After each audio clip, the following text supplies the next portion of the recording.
తెలంగాణలో జరిగిన ఉప ఎన్నికలలో ఎమ్మెల్సీగా విజయం సాధించిన తీన్మార్ మల్లన్న ఇవాళ ప్రమాణ స్వీకారం చేశారు. ప్రమాణం చేయించినది మండలి చైర్మన్ గుత్తా సుఖేందర్ రెడ్డి. ఈ కార్యక్రమంలో తదితరులు పాల్గొన్నారు.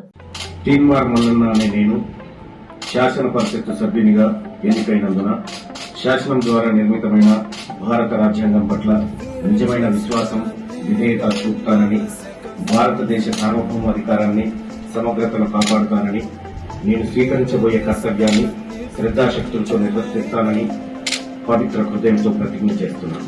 తెలంగాణ శాసన పరిషత్ సభ్యుడినైన తీన్మార్ మల్లన్న అనే నేను సభా నియమాలకు కట్టుబడి ఉంటానని, వాటిని అనుసరిస్తానని, సభా మర్యాదలను పాటిస్తానని, సాంప్రదాయాలను గౌరవిస్తానని పవిత్ర హృదయంతో ప్రతిజ్ఞ